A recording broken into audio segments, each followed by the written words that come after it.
another weekly reading vlog. So I have a lot of books that I should be reading because they're due sooner than the books that I'm actually gonna read. The 2 books that I think that I want to read this week, probably I should save for closer to Halloween, but I'm really feeling them. So I want to read We Were Liars by E. Lockhart. I think this is like a mystery situation, YA, I don't know. It's super short, so I probably finish this in one sitting, I'd guess. Like it's less than 200 pages. Oh, it's a little over 200 pages. And then I also want to read A Good Girl's Guide to Murder by Holly Jackson, which is a popular cheerleader commits suicide and like 5 years later, one of the girls wants to figure out like what happened. I am just kind of in this mood. Last week, I read some mystery thrillers or whatever, and I didn't rate them, but now my brain is like, well, you need to prove yourself wrong and prove that you can like this genre. So that's what we're gonna do. Last week, I read a lot of like fantasies, and so I think if I give myself a break, I should also be able to get through 2 other fantasies that I need to get through this week before the 21st. So aside from those 2, I'm really gonna try to get through Crown of Feathers this week. I'm also gonna try to get through Raybearer this week. These 2 are gonna be like end of the week reads once I get past the block I have on fantasy right now. I also have The Mist of Avalon. I have this set for my historical fiction prompt, but I just don't think that I'm gonna like this. Can't find an audiobook for it. So I think I'm just gonna set something else for this prompt for the month because it's big and the writing style is just, I don't jive with the writing style. So unfortunately, I think that I'm just going to not push myself to try to read this,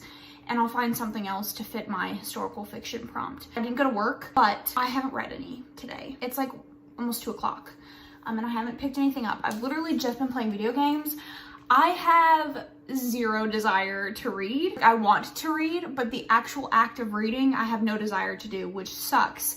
I think because I read so many books last week that I just, right now, I'm like, I need a break. So I finished my weekly vlog, like editing my weekly vlog from last week, and got it up this morning because I realized that I had deleted the previous video. Like I had already edited all my clips together, was ready to upload it, and then I had deleted it. Anyways, so then I started playing video games, and that's pretty much all I've done. I'm still gonna continue playing video games.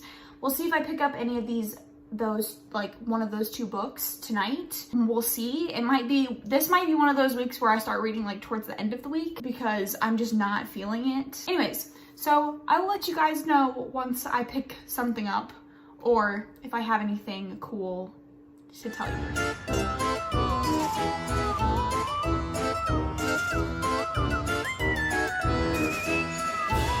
Guys, this is the very unflattering angle you're going to get for this clip because I don't know where my tripod is. I finished We Were Liars by E. Lockhart. This has kind of reinforced something that I already know about myself, which is that I don't care about rich white kids living on their private islands topped with $1 million mansions complaining about their inheritance. 2 stars. I think I'm gonna read A Good Girl's Guide to Murder next, but right now I need to head to work, so I will start that when I get back home from work today. I have some ebooks that I can read. I think I was in the middle of one last week that I just didn't feel like talking about, so I'm probably gonna read that. But yes, I wanted to give that update. A waste of my time. Good thing it's only like 200 pages. But yeah, so I'm gonna head off to work, and that's the update for right now. Hey guys, I just got home from work, and while I was at work, I finished Teach Me by Olivia Dade. I gave this 3 out of 5 stars. It is the romance between 2 teachers, really cute. I think it's like the perfect slice of life everyday romance without like the dramatic plots and all that kind of stuff. And I really liked that we had a plus-sized female main character, and both our hero and our heroine were over the age of 40, which you don't see a whole lot. I didn't do any reading in A Good Girl's Guide to Murder by Holly Jackson. I do plan on starting this today. I don't know how much reading I'm gonna get done today because the Halloween event for Overwatch came out, so hopefully my computer works long enough that I can get my skins and maybe play a couple of games. So that's the deal with that. Okay, I'm gonna go do something.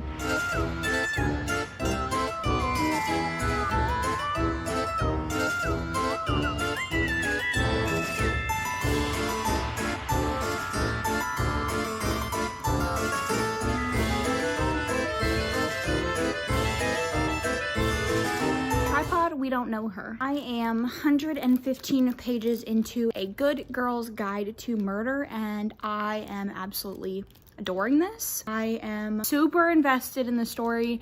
Really excited to see where this goes. Can't wait to read this. I am the only one at the office today. In the actual office, my boss is out. So I will have plenty of time to read this, and I am mega excited, but I need to head out to work. So I will update you guys once I am back home and I am further into the book.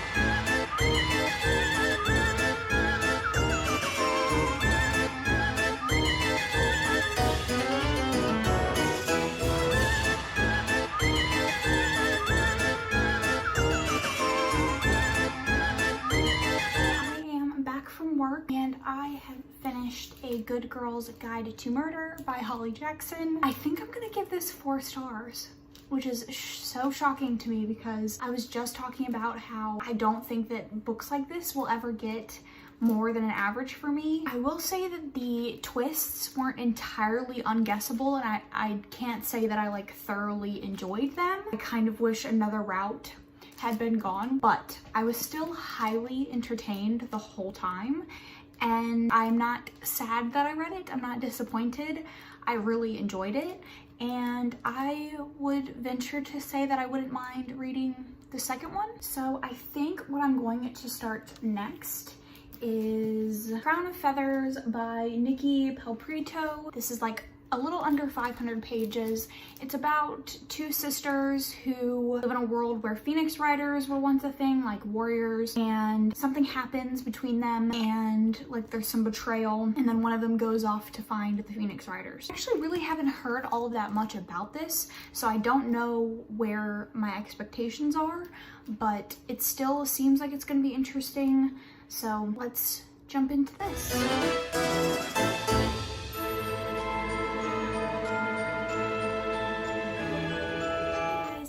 Thursday night, and I am 200 pages into Crown of Feathers, and I think I'm going to DNF it. This is a multiple POV story. One is a girl, her parents died, and the person that watched over her died when she was young, and so the only person left to take care of her was her sister, her older sister, and they find dragon eggs.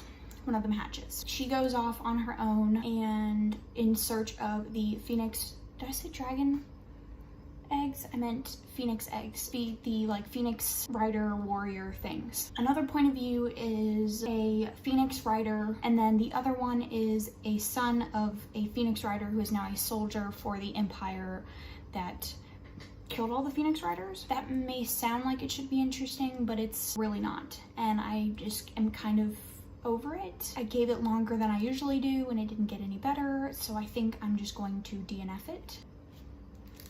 Which means that the next book that I'm going to pick up is Ray Bearer by Jordan E. Flaco. I don't know what this is about, so once I get into it and have more of like a solid understanding of what it's about, I will let you guys know.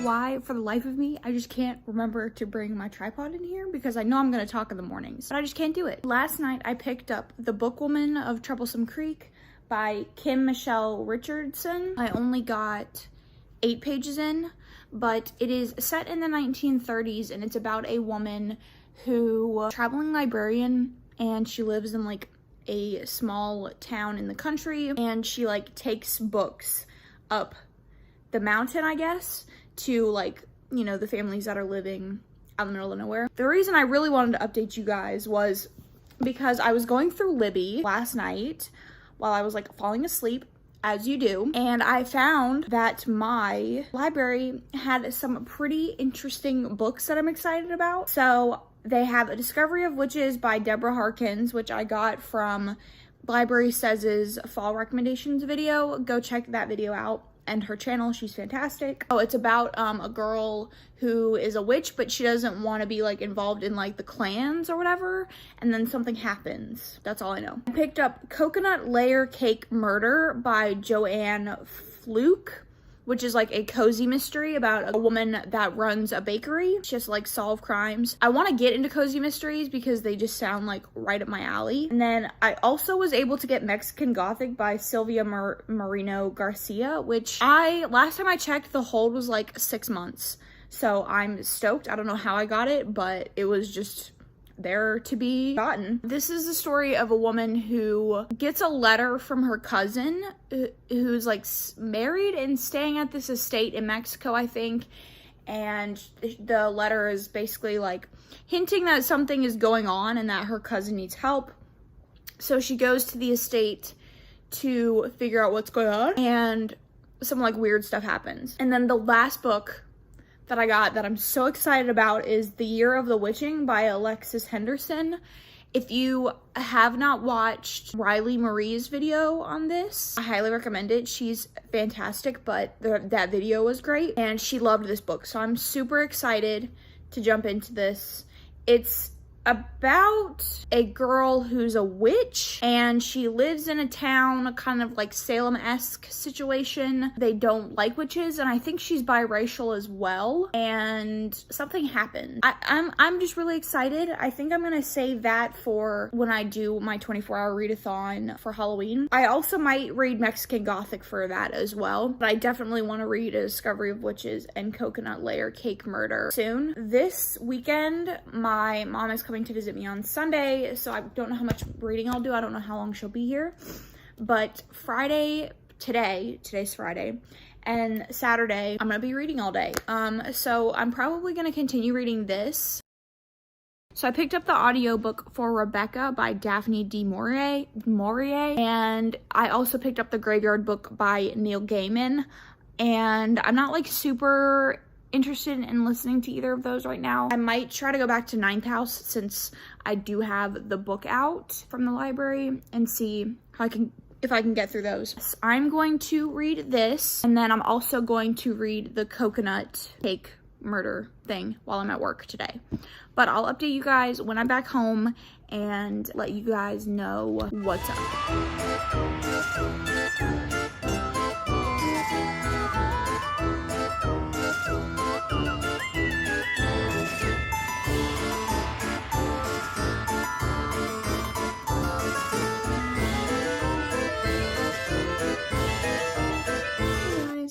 Work, and I'm just checking in to tell you that I have decided to DNF the Bookwoman of Troublesome Creek. Strong warnings for multiple sexual assault scenes. Yeah, I'm not going to continue this. It's not what I'm looking for.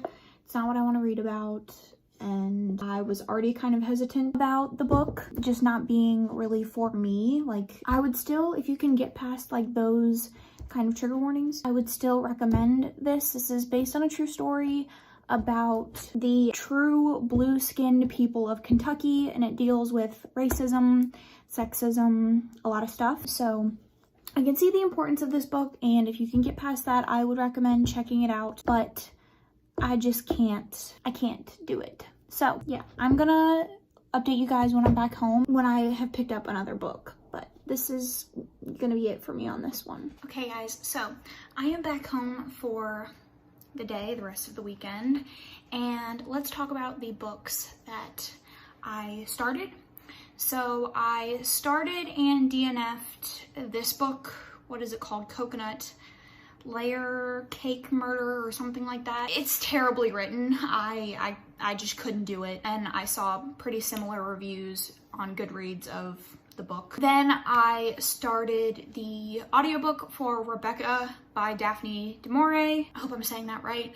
And I got an hour into the 14-hour audiobook.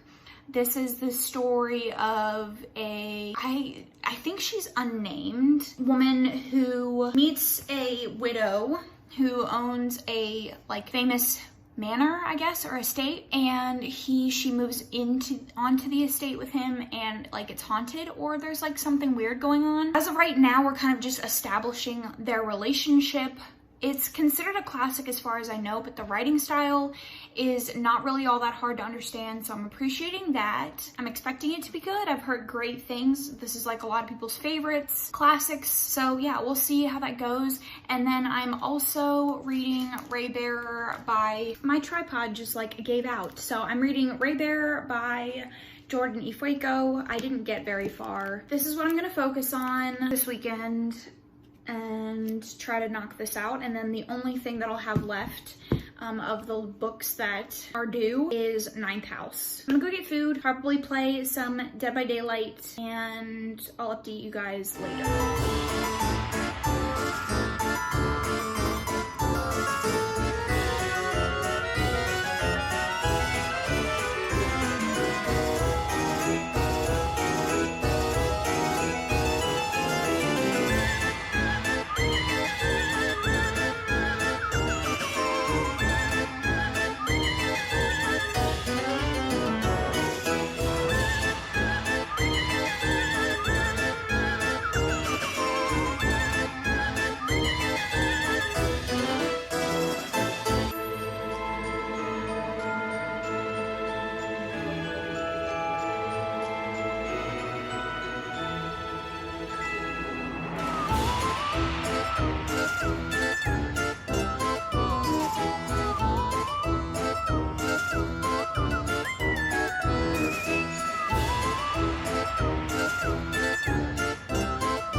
Sunday, and it is time to wrap up this reading vlog. I have read quite a bit since the last time I talked to you, but we'll just start from the beginning. So the first book that I read this week was Teach Me by Olivia Dade, which I gave 3 out of 5 stars. I then read We Were Liars by E. Lockhart, which I gave 2 out of 5 stars. I read A Good Girl's Guide to Murder, which I gave 4 out of 5 stars. It's probably my favorite for this week. I read Fangirl by Rainbow Rowell, which I gave 1 out of 5 stars. I then read The Bookish Life of Nina Hill by Abby Waxman, which is about a girl named Nina Hill who would consider herself an introvert. She works at a bookstore, she has a cat, and she has book clubs and things like that, but she is perfectly fine with a small life. And then she finds out that this father that she never knew has died, left her name in his will, and the family in his family wants to get to know her and see what the deal is. She also has a romance with someone in this book. I gave it 4 out of 5 stars. I wasn't entirely sure what to think going into this, but it was just very sweet. I related really hard to Nina Hill, and I really just had a good time and enjoyed myself. It was a comfy read. So then I ended up DNFing a couple of books this week. The first book that I DNF'd was Crown of Feathers by Nikki Pelprito. Just boring is really all I could say about that. I then DNF'd The Bookwoman of Troublesome Creek by Kim Michelle Richardson. One, the plot wasn't really my thing, and it just was heavier than I really wanted. And then this one is a DNF for now, I think, because if I can find an audiobook, then I'll give this a shot. But I DNF'd Raybearer by Jordan E. Fueco, which makes me sad because I have really high hopes for this. Like, I still have high hopes. I got more than halfway through it. It was just not keeping my attention, and I wasn't enjoying the read. I think that the world building was fantastic and it's not poorly written, but the plot and the pacing is just very not great. So yeah, those are all of the books that I did or did not finish this week. Oh, I also DNF'd that one coconut layer cake, and I started a Discovery of Witches, but I haven't gotten very far in, like maybe the first couple of pages. So yeah, that is it for me. If you are looking for more content from me, my Goodreads and my Instagram, both YT Ashley Reads, and I will catch you guys in my next video. Thanks so much.